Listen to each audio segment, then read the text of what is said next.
Olá e seja bem-vindo ao Paulo Figueiredo Show.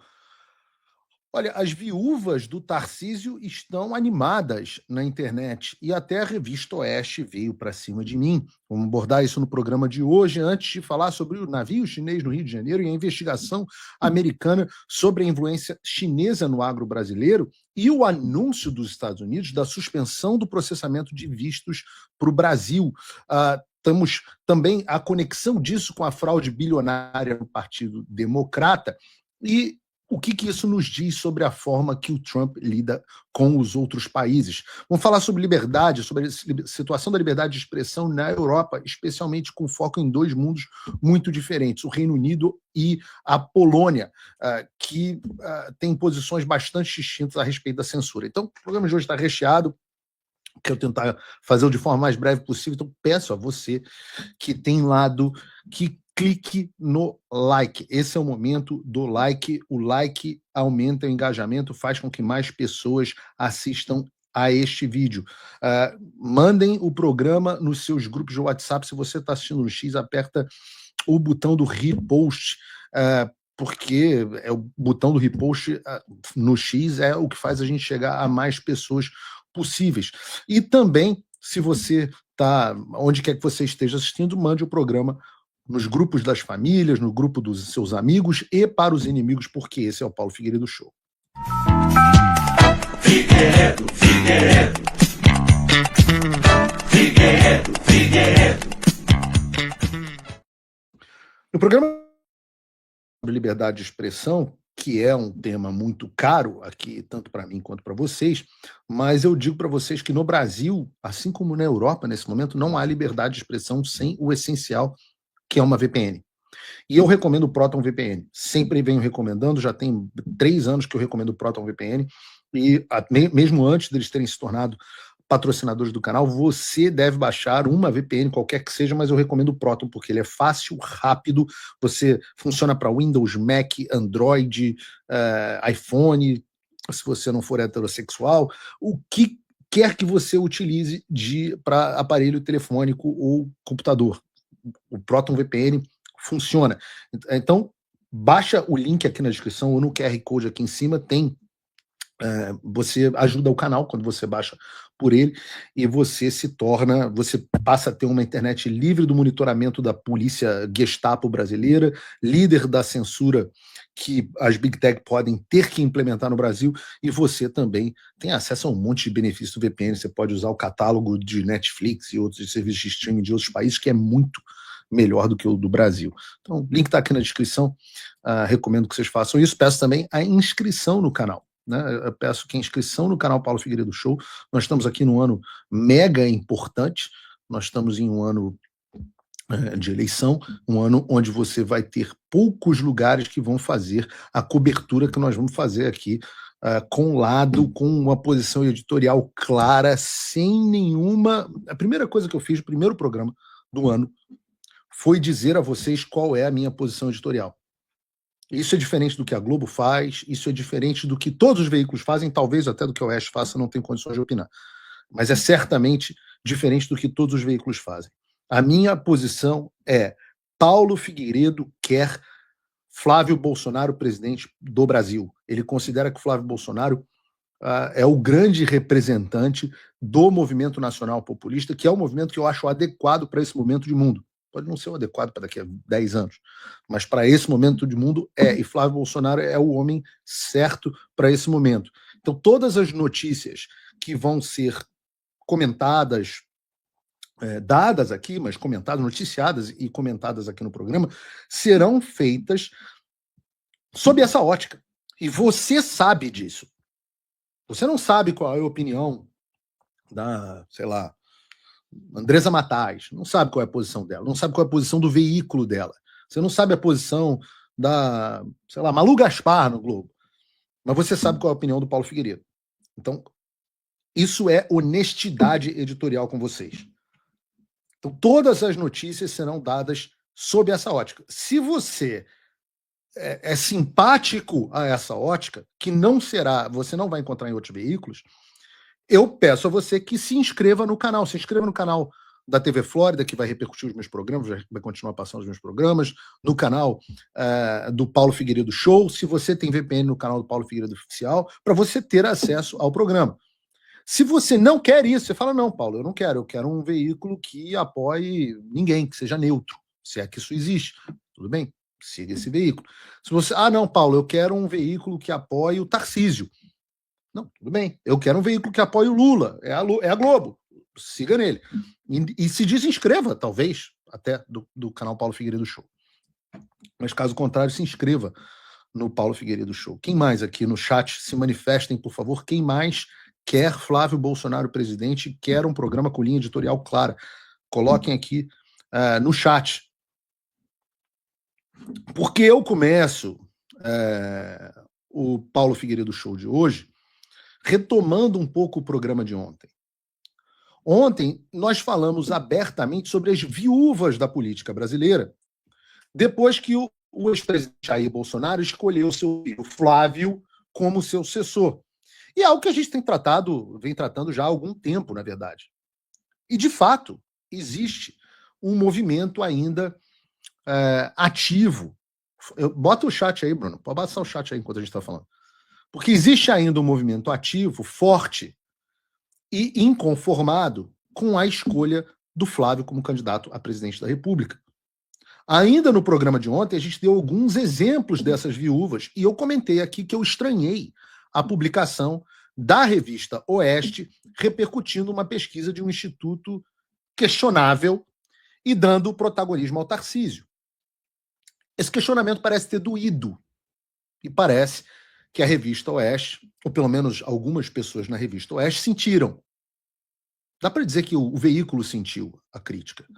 Afinal, o Edilson Salgueiro, que é o editor do site da Oeste, e fica tranquilo, Salgueiro, porque eu também sou Figueiredo, então somos todos da comunidade gay, então tá tudo certo.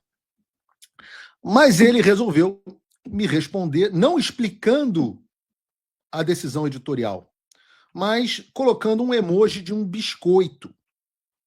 Pelo que eu entendo, o biscoito dá a entender que eu estou buscando atenção, aprovação, alguma coisa do tipo. Eu acho que disso eu não posso ser acusado, porque quantas vezes aqui eu não exponho os meus posicionamentos que contrariam até mesmo o meu público. E mesmo assim, talvez por tratar o espectador com seriedade e entender que ele também é inteligente, nós somos líderes de audiência no horário do programa. Então a aprovação e a atenção certamente são algo que não são o meu foco. De toda forma, eu respondi com bom humor. Eu brinquei, né? O emoji, eu brinquei que era um cookie, e cookie é bom. A gente sabe que cookie é bom. E eu perguntei se ele queria me dar. O humor da quinta série, vocês estão acostumados aqui no programa, nada sério ou partindo para cima do cara, porque para mim era uma brincadeira também. Ele também riu no primeiro momento. Mas rapidamente, em um post, em que eu respondi uma pessoa que estava comentando essa interação, inclusive dizendo para a pessoa levar com bom humor, o Salguei partiu para a seriedade e disse que, como sempre, eu estava sendo cínico. Daí é algo esquisito, porque foi da provocação mútua, bem-humorada, que eu estava levando na esportiva para uma ofensa gratuita, rapidinho, né? Cínico. A resposta dele para isso é que eu não estava apenas criticando, mas inflamando os meus seguidores contra ele e os seus colegas. Eu já fui acusado de inflamar o público outras vezes. Aliás, eu estou esperando a notificação a esse respeito, que eu sou acusado exatamente de inflamar os meus seguidores, mas é pelo Alexandre de Moraes, né? É pela PGR, né? Então, a posição da Oeste em relação a mim é exatamente a mesma posição do Alexandre? Não sei.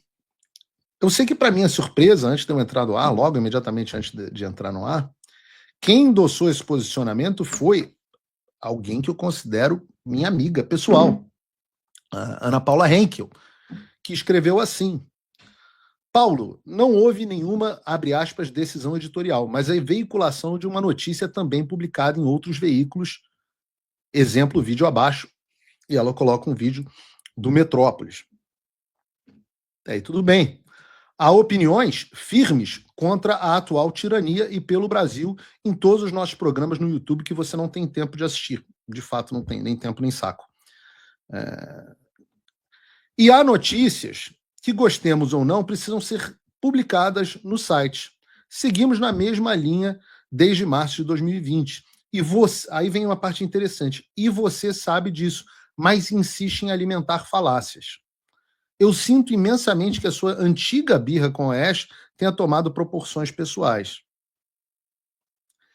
E eu respondo a isso, ainda não respondi na internet, mas vou responder aqui no programa, antes de republicar no X, que obviamente eu estranho receber essa mensagem, mas eu acho que os pontos precisam ser rebatidos. Primeiro, é um erro dizer que não houve decisão editorial. Há um erro, no mínimo, conceitual aqui. Eu acho que a Ana não está acostumada com os conceitos do jornalismo, então vale explicar. Porque a simples escolha de publicar ou não publicar uma notícia já é, por definição, uma decisão editorial. Afinal, nenhum veículo publica tudo o que acontece, e sim publica o que considera relevante para o seu público. Na verdade, o veículo publica aquilo que ele decide agendar. Daí vem o termo jornalístico de agenda setting. É a decisão do que publicar e como publicar faz parte, por definição, do que se chama de decisão editorial. E você pode discutir legitimamente a relevância para o leitor da Oeste de uma pesquisa encomendada por alguém que chama o Bolsonaro de fascista e conduzida por um instituto sem nenhum histórico ligado ao Fernando Henrique Cardoso. Será que isso é relevante para o leitor da Oeste? Será que isso vale ser publicado como algo legítimo, sem nenhum aviso? Não sei. E o nome disso é decisão editorial. Mas no caso concreto, a divulgação ocorre em um contexto que a Oeste conhece muito bem e que a gente vai tratar no programa de hoje, que é a tentativa explícita de um grupo de substituir a candidatura do Flávio Bolsonaro por Tarcísio. E ainda assim, a Oeste optou por publicar, dando ênfase, eu não sei se tem a foto aí, na produção tá na agulha, mas dando ênfase justamente ao Tarcísio.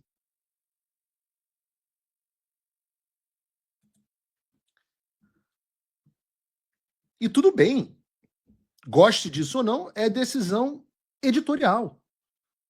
É natural que o Metrópolis publique esse tipo de material. Não me causaria estranhamento ler essa notícia no Metrópolis.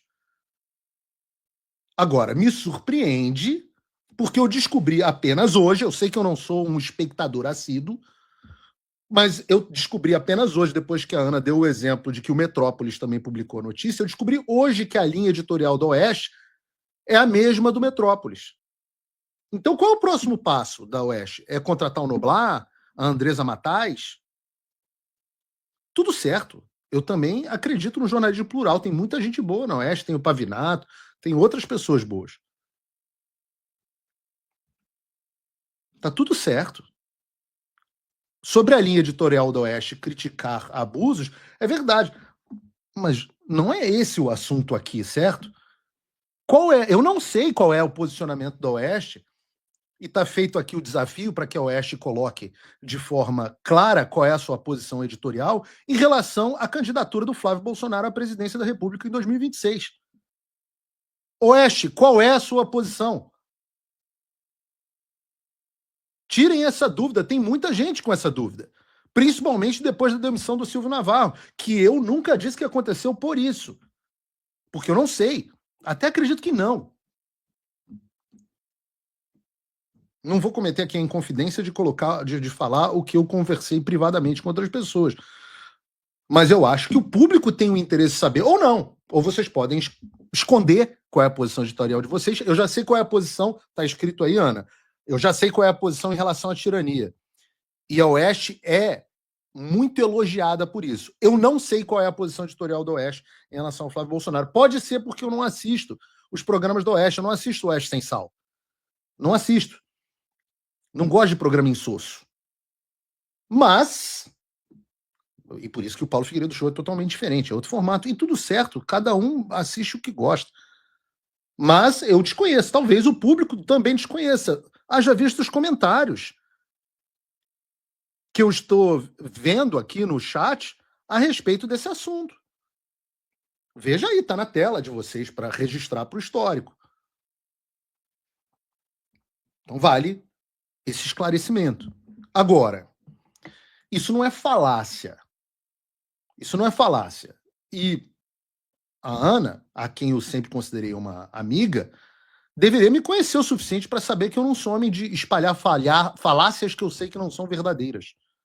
Posso até espalhar uma falácia inadvertidamente. Já disse aqui quantas vezes, aliás, disse no programa de ontem, que eu não considerava, não acompanhava a visão do Kim Paim de que a Oeste era um veículo a serviço do novo, ou a serviço de uma, sei lá, direita liberal, o que quer que seja. Não acompanho essa visão, disse no programa de hoje, de ontem. E por isso não dá para me acusar de ser homem que espalha falácias, nem mesmo inadvertidamente. E também não sou homem de birra. E você, Ana, para você deveria saber disso. Porque quando a gente conversou pela última vez, e você levantou essa impressão, numa conversa privada, sobre a minha visão da Oeste, eu fiz questão de esclarecer com enorme atenção e carinho, e inclusive para mostrar a minha boa-fé, mostrar que essa bobagem, que eu não tenho por que ter birra com o Oeste. Os que assistem o Paulo Figueiredo Show sabem quantas vezes eu não falo assim, não, se não assinar o Paulo Figueiredo Show, assista no Oeste, mas faz alguma coisa, se envolva, sempre do Oeste como exemplo. Você que assiste Paulo Figueiredo Show sabe quantas vezes eu publico notícias da Oeste com crédito aqui no site, aqui no programa. E no site. Então fiz um post à época, inclusive em desagravo à revista. Para mostrar que a nossa conversa privada era de fato o que estava acontecendo, era o que eu pensava. Se eu pensar diferente, olha só, se eu pensar diferente, se eu achar o Oeste uma bosta, eu vou dizer. A razão pela qual eu não estou simplesmente dizendo aqui que o Oeste é uma bosta é porque eu não acho. Eu não acho mesmo, não acho que as pessoas devam cancelar, etc, etc. Mas eu gostaria de saber a posição editorial da revista. Se a cada crítica e cada questionamento que eu fizer, a sua opção, Ana, for partir para cima de mim publicamente, eu vou continuar criticando o que eu considero um deslize editorial. E você fique à vontade de me criticar, tá tudo certo. E eu vou te criticar de volta e a gente vai ter um ano movimentado. Eu, particularmente, assim, eu não gosto de brigar com amigo. Eu não gosto de brigar com quem eu considero. Eu não considero a Ana Paula uma má pessoa, pelo contrário, eu considero uma pessoa muito boa. E eu não gosto de brigar com ninguém que não seja canalha. Então, eu brigo com o Dr. Chilique, porque o Dr. Chilique é um canalha. Brigo com o Mr. M, porque o Mr. M é um canalha. Obviamente, Alexandre de Moraes, Gilmar Mendes, cara da JBS, sei lá o que, são canalhas. Eu não me importo de brigar com essas pessoas. Brigar com um amigo só por divergência, eu não acho muito produtivo. Não há necessidade disso. Mas se me criticar, eu vou criticar de volta e vamos embora. Eu estou acostumado com o caos. Eu nunca fujo de debate.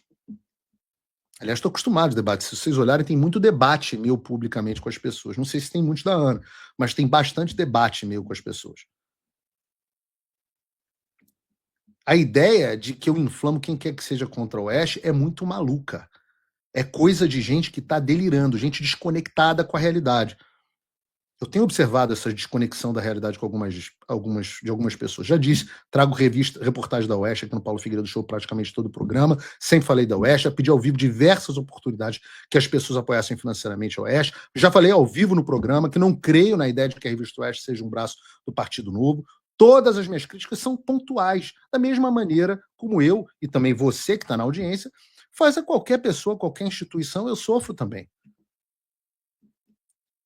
Mas devem estar passando, talvez a Oeste esteja passando por um momento difícil. Perdendo muita assinatura, devem estar nervosos. Porque não pode se falar mais um A sobre a revista Oeste. Onde já se viu? A gente viveu para construir um veículo de direita com o financiamento da assinatura privada das pessoas de direita. Um veículo que se considera incriticável, da mesma forma que o Alexandre de Moraes considera o STF incriticável, e que diz que aqueles que fazem crítica estão inflamando as pessoas contra eles, da mesma forma que o Alexandre de Moraes. Mas que desgraça!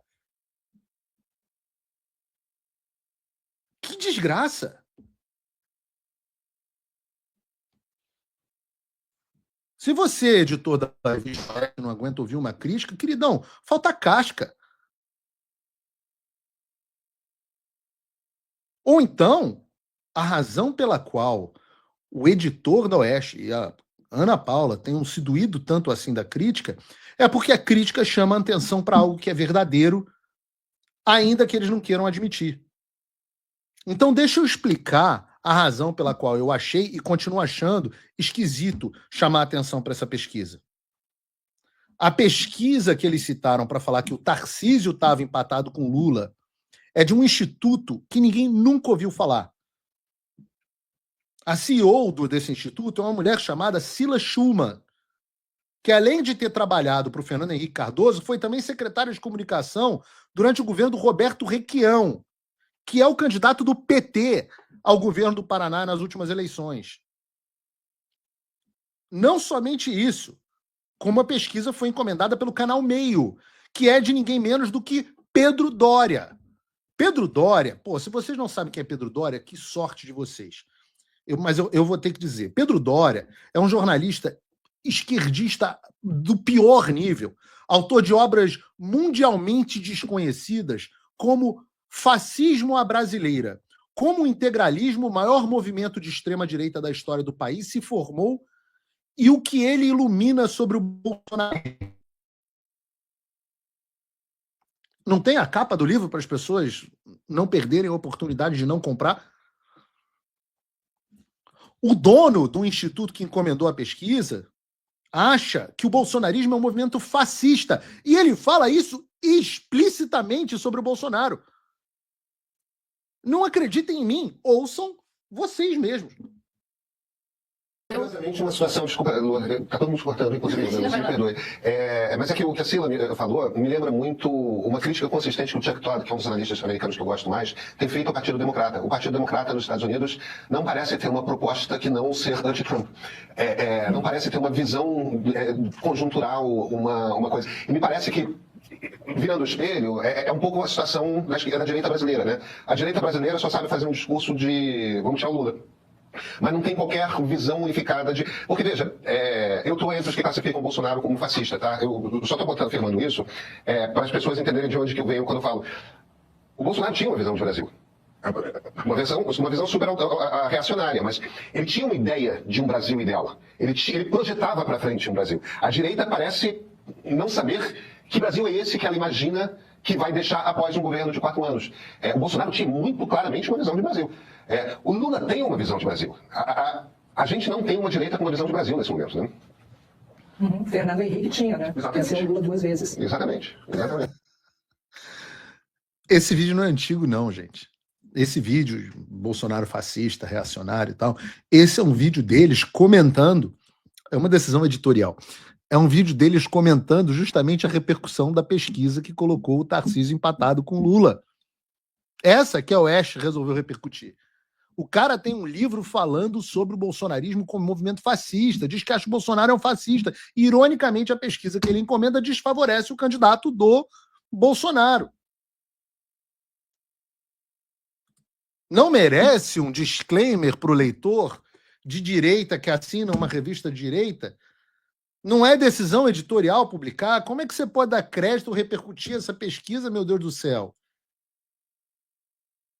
Não, é só publicar tudo. Claro, publica tudo. Tudo que acontece é publicar. Se publicar uma pesquisa do Instituto Patinha Lésbica, vai lá e publica o Instituto Patinha Lésbica como se fosse a pesquisa mais incrível do mundo. Me parece, então, que eu vou ter que mudar a minha postura editorial, e sem cinismo, meu amigo Edilson Salgueiro, porque me parece mesmo que a revista Oeste faz parte das viúvas do Tarcísio. Faz parte, parece. Talvez não. Eu já disse, como eu acompanho muito pouco, para além do site deles, das notícias que eu publico aqui, eu deixo para você que está me assistindo, que está aí no chat, o comentário sobre o que vocês acham. A Revista Oeste faz ou não faz parte das viúvas? E deixo o desafio aqui para a Revista Oeste mais uma vez. Qual é a minha posição editorial está clara. Qual é a posição editorial de vocês a respeito da candidatura do Flávio Bolsonaro? É capaz do Estadão e da Folha e do Globo terem uma postura editorial mais clara. E assim, aqui entre nós, a gente está falando de algo muito maior. Tá? Se os movimentos das viúvas se limitassem a Oeste, estava tudo de bom tamanho. Porém, hoje é dia de treta. Porque tem viúva muito mais perto de casa do que Oeste. Eu falo isso porque o mesmo Tarcísio, cuja última menção ao presidente Bolsonaro, cacete. Vamos de novo. Eu falo isso. Porque o mesmo Tarcísio, cuja última menção ao presidente Bolsonaro no X foi uma publicação do dia 22 de novembro de 2025. Ou seja, Tarcísio não fala sobre o Bolsonaro no X há mais de um mês. E o mesmo Tarcísio, até agora, deu um apoio muito tímido ao Flávio Bolsonaro. Porém, no dia que sai essa pesquisa repercutida pela Oeste, do Pedro Doria e do Instituto da menina do Fernando Henrique, ele resolveu publicar o seguinte vídeo. Atenção, propaganda eleitoral gratuita para você, Tarcísio.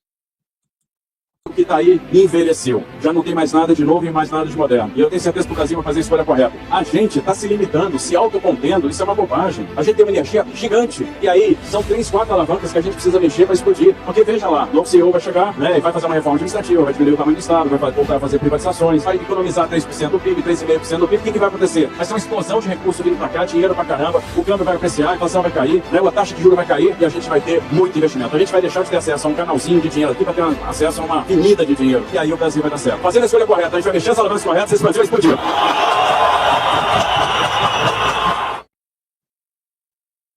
Ó, coincidência, né? Mas se fosse o vídeo isolado, você poderia até ser inocente como eu, ou cínico, como diz o Salgueiro, e acreditar que uma coisa não tem nada a ver com a outra. Mas o Tarcísio, que sempre me falou que não queria ser candidato, que não iria concorrer à presidência, que estava fechado para a eleição em São Paulo, e eu sempre disse aqui no programa que eu sempre procurei acreditar nele, e disse privadamente também para as pessoas, e dizia para o Eduardo, inclusive, esse mesmo Tarcísio, no dia em que sai uma pesquisa que favorece ele, posta um vídeo de novembro do ano passado sobre o Brasil precisar de um novo CEO. Aliado a isso, nessa mesma postagem, nós temos um comentário da esposa do Tarcísio, dizendo o seguinte: nosso país precisa de um novo CEO, meu marido. Ou, meu marido. Não sei, não ficou claro para mim. Não sei se foi meu marido, o Brasil precisa de um novo CEO, ou se o novo CEO é o meu marido. Não sei. Se a gente fosse usar a gramática portuguesa e ela quisesse ser meu marido, ela teria ter botado 2 pontos. Pode ser falta de domínio da linguagem, pode ser coincidência, pode ser dúbio propositalmente. E aí você imagina que o Tarcísio tenha pedido para ela apagar a postagem, né? Não. O Tarcísio foi lá e curtiu, validou o comentário da esposa no post dele, diante de todas as críticas que ele já vem sofrendo sobre falta de apoio explícito ao Flávio. Falamos aqui como foi esquisito o apoio que ele deu ao Flávio. Então eu reconheço que a minha tese de que o Tarcísio não quer ser candidato a presidente está ficando difícil de defender. Porque não fala mais sobre o Bolsonaro, não diz que apoia o Flávio, no dia que sai uma pesquisa e coloca ele à frente, ele posta um vídeo falando que o Brasil precisa de um novo CEO, e a mulher dele vai lá, comenta isso, ele curte o comentário da mulher. Se eu dissesse que eu não estou de olhos abertos, eu estaria sofrendo da famosa síndrome do piu-piu, né? Eu acho que eu vi um gatinho. Eu acho que eu vi um gatinho. A gente está vendo o movimento político que está acontecendo.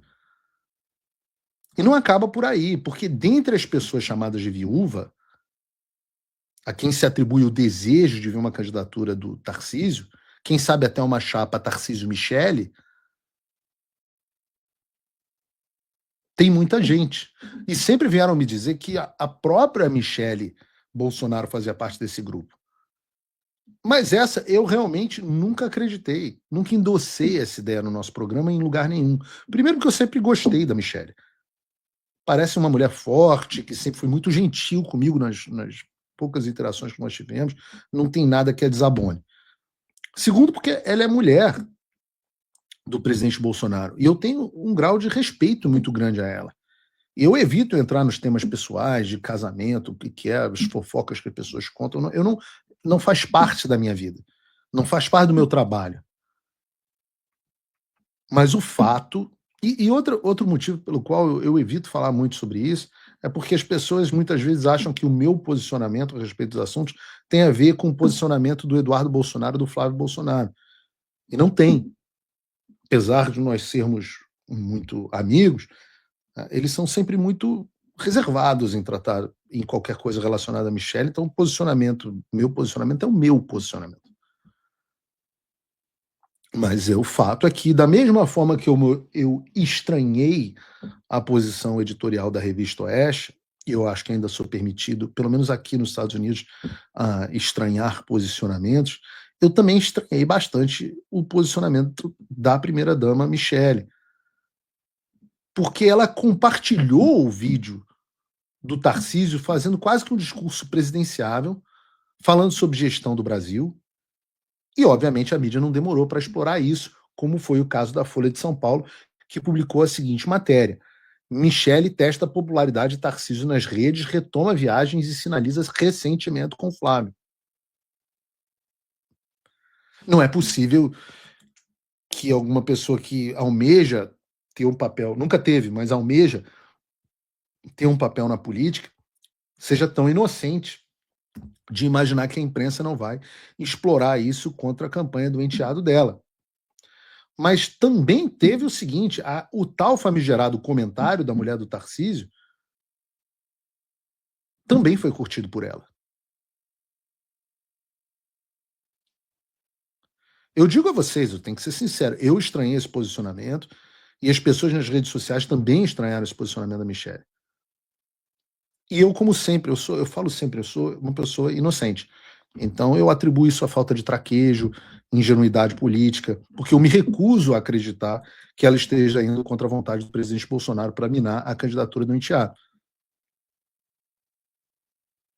Tudo bem o Paulo ir contra, tudo bem a Oeste ir contra, mas a esposa ir contra no momento que o cara está preso, precisando de cuidado. Mas compartilhar o vídeo, eu não sei. Será que ela compartilhou? Eu não vi. A gente passou aqui no programa o vídeo do Carlos, ou os vídeos do Carlos falando sobre o estado de saúde do pai. Esse eu imagino que também tenham sido compartilhados. Ou não? Eu realmente não vi, não sei. Sobre o vídeo, eu acho que o vídeo do Tarcísio é um bom ponto para a gente discutir. Porque eu acho bom que o Tarcísio fale. Essa ideia de que o Brasil precisa de um novo CEO. O Brasil precisa de um novo CEO. Você vê que é alguém que não faz parte do nosso movimento político. Porque reduzir a presidência da República à figura de um CEO do Brasil é conceitualmente errado. Pode soar como uma frase de efeito, mas é errado. O presidente não nem pode ser um gestor orientado só por eficiência operacional, métricas, otimização de recursos. Ser presidente é muito mais que isso. Ser presidente é arbitrar conflito de valores. é preservar a continuidade histórica da nação, é garantir soberania, é garantir coesão social, é garantir legitimidade institucional e política. Um CEO, ele responde a acionista.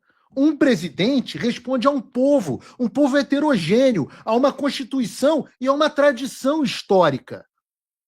São funções estruturalmente distintas. E o problema é que essa metáfora ela não é inocente, ao menos inconscientemente. Ela expressa uma visão positivista da vida pública, típica de Milico.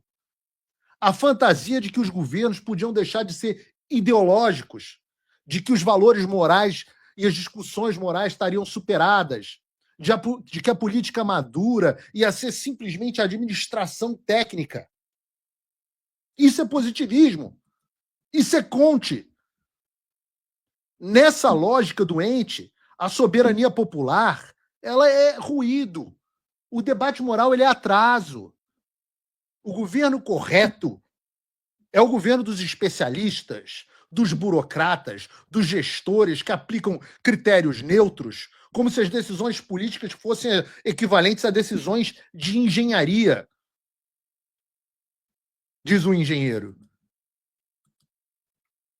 E onde essa análise fica mais forte é no conceito, no efeito histórico concreto dessa mentalidade tecnocrática, gerencial, no nosso Ocidente. Essa obsessão por eficiência econômica, livre comércio restrito, cadeias globais otimizadas, foi essa merda que nos levou à desindustrialização estratégica, à dependência de regimes hostis, como o da China, a transferência real de poder decisório para organismos supranacionais, às agências reguladoras, aos burocratas, aos especialistas não eleitos. Ora, isso não é teoria conspiratória, é um processo amplamente documentado desde os anos 90, especialmente depois do consenso de Washington e a expansão da governança tecnocrática europeia, da qual a gente vai falar no programa de hoje. E aqui entra o ponto que muita gente não quer admitir. Esse positivismo administrativo casou perfeitamente com o neoliberalismo global. Em nome da eficiência e do mercado, se deslocou toda a produção para fora, dissolvemos a capacidade industrial estratégica dos países, dos Estados Unidos e do Brasil, e depois se construiu um aparato regulatório para gerir as consequências políticas e sociais dessa escolha. Comumente, frequentemente, esse aparato age acima e além do controle democrático. Então, o povo e o Estado-nação perderam a autonomia, enquanto uma elite intelectual e financeira ganhou poder para impor a visão deles de mundo, e não como política, mas como técnica, como governança, como compliance, como consenso. E é claro que eles fizeram a festa no meio do caminho e encheram o rabo de dinheiro. Essas mesmas pessoas que financiam o movimento tarcisista. Ora, a pandemia foi o movimento de maior revelação desse arranjo. Não foram os líderes políticos com mandato popular que tomaram as decisões mais drásticas, mas foram os conselhos técnicos, as autoridades sanitárias, os comitês científicos, os executivos de grandes corporações farmacêuticas, os de tecnologia em relação à censura. A lógica foi totalmente gerencial. Minimizar risco estatístico, mesmo ao custo das liberdades civis, da economia real, da saúde mental, dos direitos básicos. Isso é mentalidade de boardroom. Não é política no sentido clássico. E é nesse contexto, é isso que a gente vive para combater o nacional-populismo, que no Brasil se chama de bolsonarismo, é uma reação direta justamente a isso que o Tarcísio defende. Não nasce da rejeição à competência, ou à ordem, ou à gestão, mas da recusa da ideia de que uma elite esclarecida sabe melhor do que o povo como é que ele deve viver. É um movimento antitecnocrático, antitutelar. E, num certo sentido, uma contestação até tardia desse impulso de despolitizar a política e substituir soberania popular por administração, por gestão. É por isso que essa ideia de que o Brasil precisa de um novo CEO é uma bosta. Ela reduz uma nação a uma empresa e o governo a um método. E quando você faz isso, você já aceitou o erro central, que é trocar legitimidade por eficiência, valor por métrica, soberania por governança.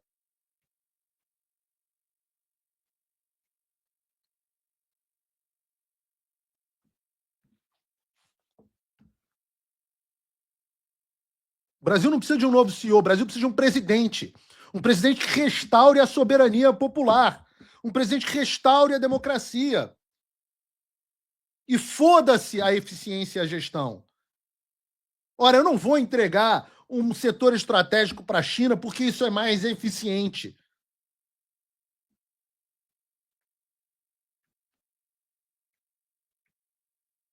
Eu não vou deixar de brigar contra aqueles que se apoderaram das instituições, porque isso traria consequências econômicas. Eu não vou trancar as pessoas em casa numa pandemia por motivos sanitários burocráticos. Tem coisas que estão acima disso, pô. Não para o CEO. Eu já fui CEO de empresa multimilionária. Minha formação, se vocês olharem aqui atrás, o meu painel com o meu currículo, eu fiz Harvard Business School, sou especialista em empreendedorismo pela Harvard Business School. Sei o que é gestão, mas não é isso que o Brasil precisa. O professor Olavo já falava essa merda, que falta que faz, professor. Cara, se o professor tivesse vendo uma bosta dessa de alguém dizendo que o Brasil precisa de um CEO, imagina o que ele estaria dizendo.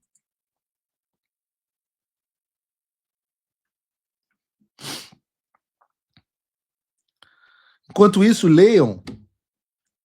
Enquanto o outro fala de CEO, vejam o post do Carlos Bolsonaro que fala sobre a situação da tortura e da insalubridade pela qual passa o presidente Bolsonaro, o líder de vocês.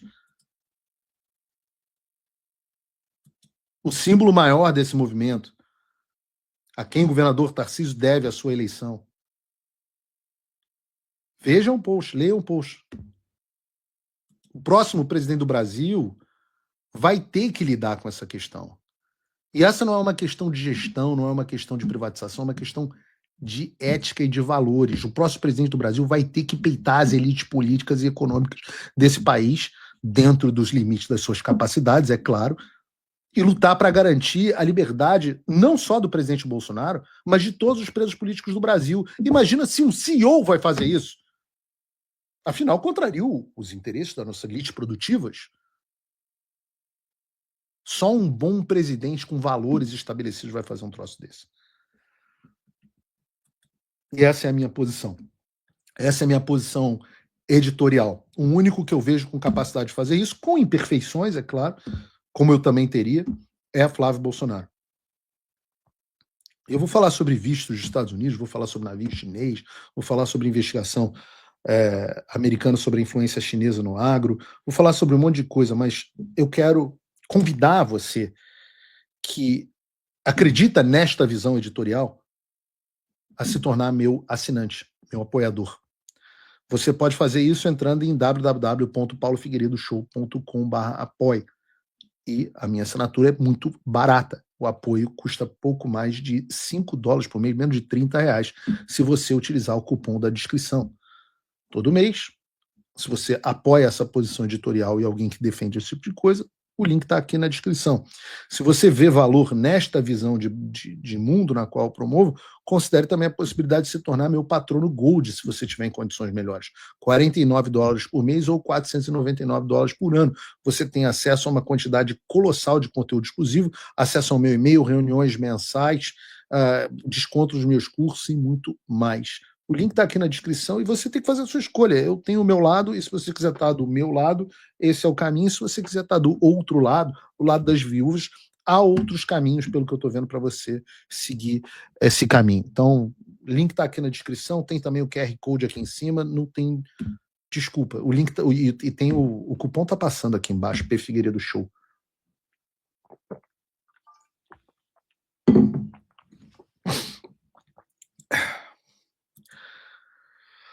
Ainda na pauta nacional, mas já também falando um pouco da internacional, eu queria trazer a vocês uma notícia que tornou até certa repercussão nos últimos dias.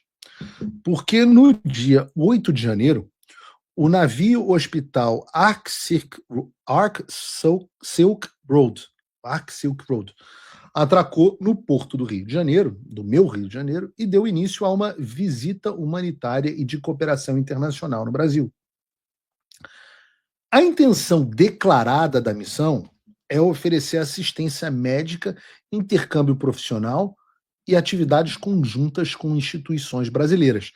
Nada mais genérico que pareça uma história cobertura do que isso. E que a China trata o Brasil como uma terra sem lei, onde se pode tudo, isso não é segredo para ninguém. Então, por conta disso, o Conselho Regional de Medicina do Estado do Rio de Janeiro, o CREMERG, encaminhou um pedido de informações ao governo do Estado do Rio para apurar se os chineses que estão praticando medicina numa embarcação num porto brasileiro são ou não habilitados para fazê-los. E aí surgem várias perguntas também feitas pelo CREMERG. Esses caras estão ou não ofertando serviços médicos? Se estão, quem está sendo atendido? Eles estão autorizados e habilitados a exercer medicina no Brasil? Deixa eu contar um negócio para vocês. Eu conheço razoavelmente bem a China. Quando você vai à China, você vai em qualquer farmácia, sei lá, vai numa drogaria Pacheco da China, você vai ter lá os remédios ocidentais e tal, os remédios da medicina tradicional. Você tem um balcão que é só da medicina tradicional chinesa. E aí, meu irmão, pé de morcego, lagarta, meu irmão, tudo parece um negócio de bruxaria. A tal da medicina chinesa. O cara vai lá, o farmacêutico moe um pé de jabuti para você, mistura com o dente do morcego de Wuhan e aí trata a sua gripe. Porra, é um negócio horroroso. Pelo menos segundo a Secretaria de Saúde, eu não tenho nada para fazer intercâmbio com esses caras, né? Mas, segundo a Secretaria de Saúde do Rio, não está havendo atendimento médico no navio. E a visita é meramente diplomática. Só que o propósito oficial da missão é oferecer, dentre outras coisas, assistência médica. E aí eu fico perguntando, quem que está falando a verdade? E essa é uma discussão importante porque o grau da influência da China sobre o Brasil tem crescido e crescido muito. Não à toa, os Estados Unidos incluíram no projeto de lei de 2026 sobre as diretrizes das agências de inteligência americana um requerimento de investigação exatamente sobre esse tema. Vejam o que diz o texto, seção 514. Avaliação e relatório sobre investimentos da República Popular da China no setor agrícola no Brasil. Avaliação exigida. 1. Em geral, no prazo máximo de 60 dias após a data de promulgação desta lei, o diretor de Inteligência Nacional, em consulta com o secretário de Estado e o secretário de Agricultura, deverá avaliar a extensão dos investimentos da República Popular da China no setor agrícola do Brasil. Considerações. A avaliação deverá considerar o seguinte: em que medida o presidente Xi Jinping se envolveu ou dirigiu o engajamento com a liderança brasileira no que diz respeito ao setor agrícola no Brasil? B. A extensão do engajamento entre o governo da República Popular da China e o setor agrícola no Brasil. C. As intenções estratégicas de eventual engajamento ou direcionamento do presidente Xi para investir no setor agrícola do Brasil. D. O número de entidades sediadas ou pertencentes à República Popular da China que tinham investimentos no setor agrícola do Brasil, incluindo joint ventures com empresas de propriedade brasileira. Os impactos para a cadeia de suprimentos, o mercado global e segurança alimentar de investimentos ou de controle do setor agrícola brasileiro pela República Popular da China. B. Relatório exigido. Em geral, no prazo máximo de 90 dias após a data da promulgação dessa lei, o diretor deverá apresentar aos comitês de inteligência do Congresso um relatório detalhado à avaliação exigido pela subseção A. 2. Forma. O relatório exigido pelo parágrafo 1 deve ser apresentado em forma não classificada, ou seja, pública, podendo incluir um anexo classificado. Interessante, porque se a gente tiver acesso, a gente vai saber o tamanho da extensão que a China tem no setor agrícola brasileiro. C, definição de setor agrícola. Para os fins dessa seção, o setor agrícola significa qualquer infraestrutura física, produção de energia ou terra associada à produção de culturas agrícolas. Então, dentro dos próximos meses, a gente deve ter uma avaliação oficial dos Estados Unidos sobre esse investimento da China no agro brasileiro. Quais são as intenções da China ao investir nesse setor? Quais são as empresas chinesas que investem no agro brasileiro? E quais são os impactos disso para o mercado global e para os Estados Unidos? Então, não pensem que os próximos meses vão ser de inação e passividade. Muito pelo contrário, tem muita coisa acontecendo e possibilidade de exercer pressão.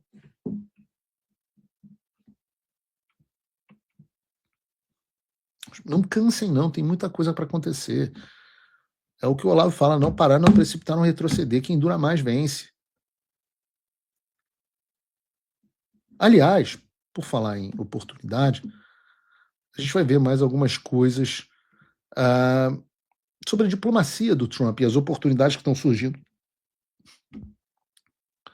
Isso porque na parte da manhã, enquanto a gente estava falando, discutindo qual seria a pauta do programa de hoje, eu recebi uma notícia muito interessante de que os Estados Unidos estavam suspendendo os processamentos de visto para 75 países, incluindo o Brasil. A informação saiu na Fox News e diz que um memorando do Departamento de Estado ao qual eles tiveram acesso dirige os oficiais consulares a recusar todos os vistos de países como, só paizão, Somália, Rússia, Afeganistão, Iraque, Irã, Egito, Nigéria, vários outros e o Brasil. Os vistos ficariam suspensos até que o departamento consiga reavaliar os procedimentos necessários para esses países. É uma suspensão que vai valer a partir do dia 21 de janeiro e vai continuar por tempo indefinido até que o Departamento de Estado diga o contrário. E aqui cabem algumas considerações para vocês. A notícia que a gente acabou de dar aqui tem que ser entendida a partir de um contexto maior. Porque essa não é, de fato, uma política destinada ao Brasil, o que é evidente, porque tem outros 74 países na lista, e as pessoas têm que entender por que os Estados Unidos estão fazendo isso. Isso está acontecendo no contexto do escândalo de benefícios sociais que estavam sendo dados aos somalianos, sobretudo lá em Minnesota, o paraíso da esquerda. E, claro, é um escândalo envolvendo o Partido Democrata, que fez um esquema padrão PT, de bilhões de dólares. E eu não sei por que a imprensa brasileira quase não tem falado sobre isso, mas nos Estados Unidos esse é o grande assunto sendo discutido em todos os jornais. Talvez a Revista Oeste tenha publicado no Brasil, não vou falar aqui, não vou dizer que não. Mas em resumo, o estado do Minnesota tinha um programa cujo objetivo era manter crianças devidamente alimentadas durante a pandemia. E a esquerda é sempre assim, né? Ela vem de uma boa intenção. As criancinhas precisam comer na pandemia porque nós estamos fechando tudo, então elas precisam da ajuda do Estado para comer. E aí começaram a surgir algumas denúncias aqui e ali de gente que estava abusando desse programa, mas até então nada tão grande. Mas à medida que as coisas foram investigadas, os números começaram a aparecer, números do governo Lula. Ao longo dos últimos 5 anos, essa fraude estava concentrada principalmente nas regiões chamadas da diáspora somali, que são regiões com concentrações de bastante imigrante somaliano. E o que se descobriu é que muitas dessas pessoas fizeram fortuna criando empresa de fachada que ganhava milhões de dólares dizendo que estavam prestando serviços sociais desse programa, mas sem nunca terem de fato prestado serviço algum. Eram empresas fantasmas dizendo que estavam alimentando crianças e que não estavam roubando dinheiro de criancinha mesmo. Típico do PT, mas era o Partido Democrata nos Estados Unidos. Os procuradores federais americanos disseram que 59 pessoas foram condenadas até agora nesse esquema e que pelo menos $1 bilhão, 6 bi de reais quase, foram roubados nessa farra. E claro, volto a dizer, tudo isso acontece debaixo do governo do Tim Walz. Se você está lembrando no nome do Tim Walz, também conhecido como Tim Tampax, né? Tampon Tim, porque ele era o grande defensor da ideia de botar absorventes, né? OB, Tampax, essas coisas, em banheiros para trans. Ele foi candidato, ele era o companheiro de chapa, ele era o candidato a vice-presidente da Kamala Harris nas eleições de 2024. Por pouco, este homem não é o vice-presidente dos Estados Unidos. E é um escândalo tão grande que o governador que estava... E é para mais uma reeleição. Minnesota é um lixo, um lixo em todos os sentidos. A pessoa acha que aqui não tem estado lixo. Minnesota virou um lixo. E o Tim Tampão, Tim Walz, estava indo tão bem para ir para um terceiro mandato que teve que desistir de concorrer. E esse é o mesmo cara que substituiu a bandeira do estado de Minnesota por uma bandeira que remete à bandeira da Somália, justamente o país com mais beneficiados no esquema de fraude no estado dele. Vejam o vídeo. Oh, wait a minute. Essa é a bandeira do estado do Minnesota.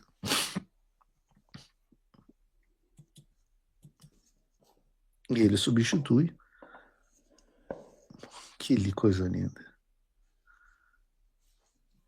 There, that's Que better. coisa. Ah, melhorou, né? Que coincidência. Veja, a nova esquerda, nova bandeira. Bota aí o vídeo. Whoa, wait a minute. Vou botar aqui no final.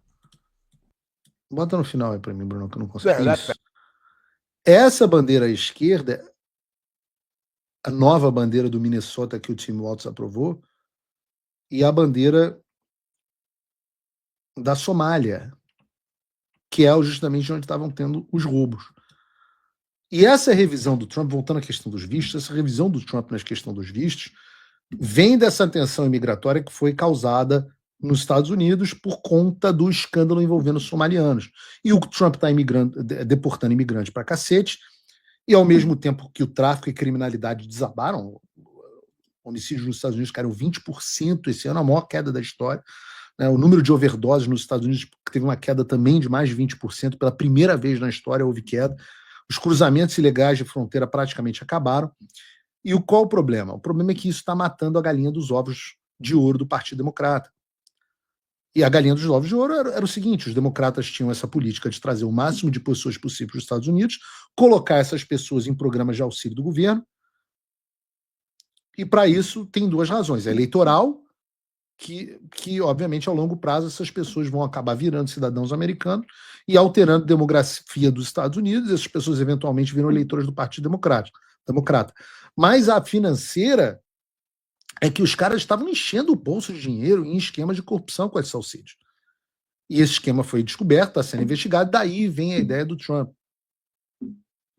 Porque o cara da Somália não necessariamente cruzou a fronteira, ele foi recebido e muitas vezes com TPS, com o status temporário, proteção de status temporário. Eu, particularmente, acho que essa questão da suspensão dos processos de visto não vai durar muito. Você que é cliente da Imigrex, você está querendo contratar a Imigrex, inclusive, digo a você, não se preocupe.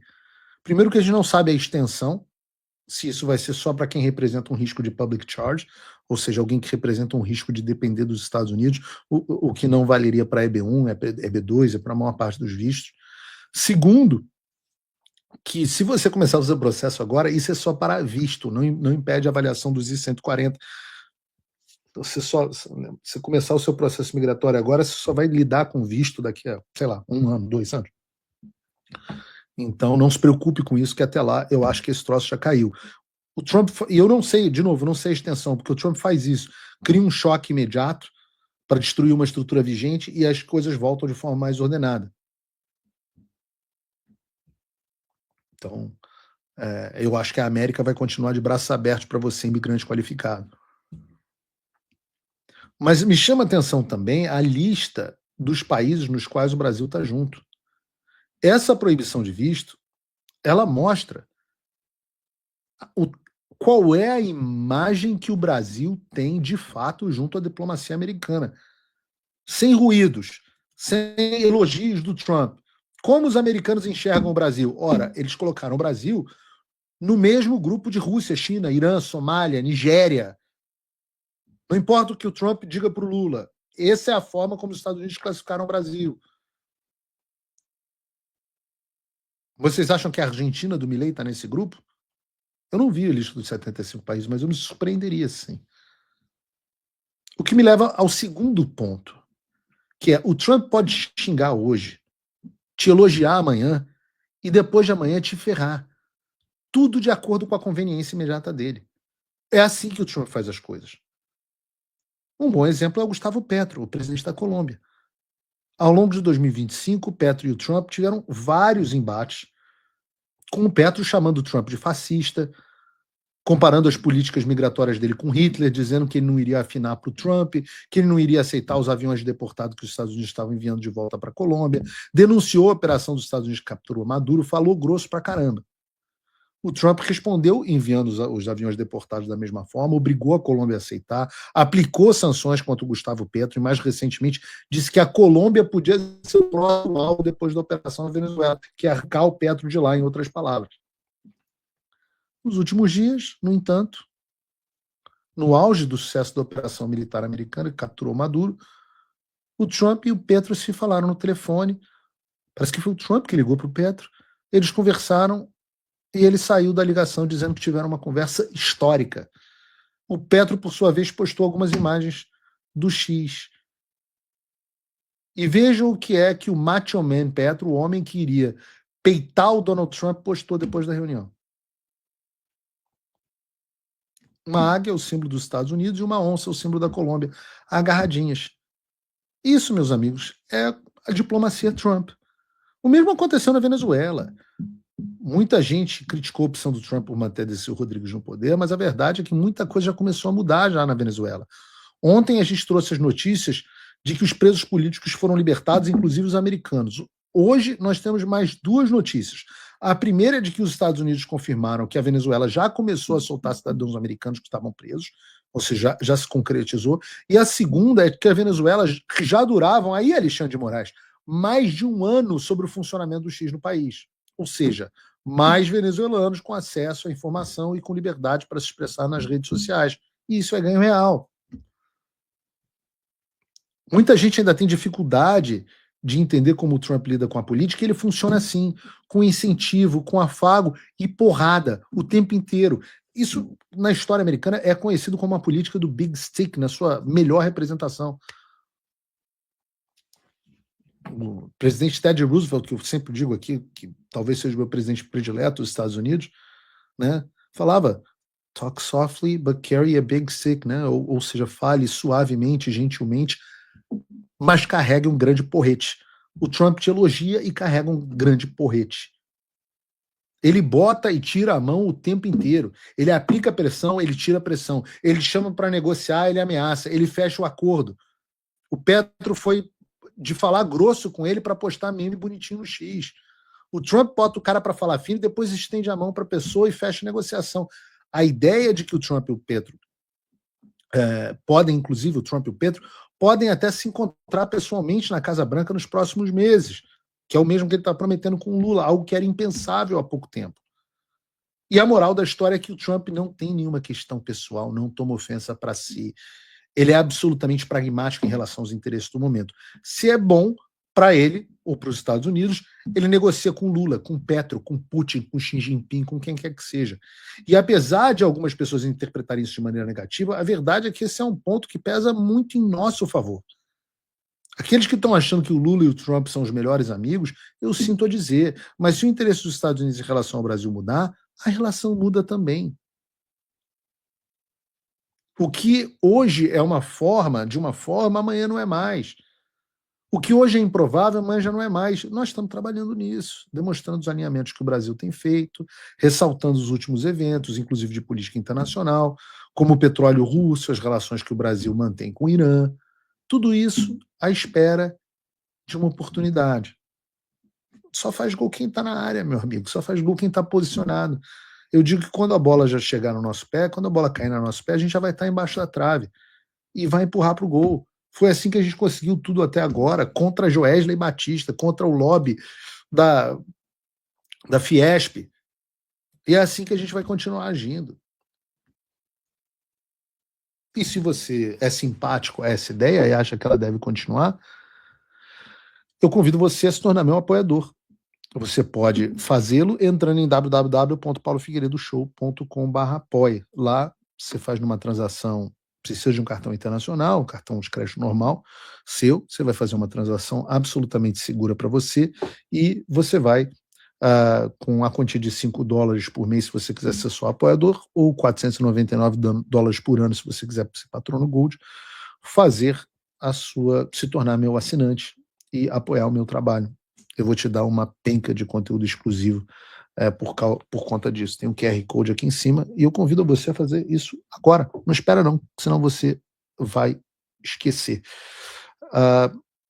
Muita coisa para falar ainda, mas eu vou deixar para a gente falar amanhã, porque amanhã nós estaremos juntos às 3 horas da tarde para mais um Paulo Figueiredo Show, que é um oferecimento de vocês, meus apoiadores. O programa aqui conta com a edição do João Gabriel, a edição de vídeo do Bruno Bart e o apoio editorial da Mika Spakoski. Deus abençoe o Brasil, Deus abençoe a América e até amanhã às 3 da tarde. Figueiredo, Figueiredo. Figueiredo, Figueiredo. Fala aí, galera, você que tá vendo esse corte, me ajude pelo Pix. Isso aqui é minha única fonte de renda. Deixa o like, compartilha, se inscreve no canal e bora pro corte.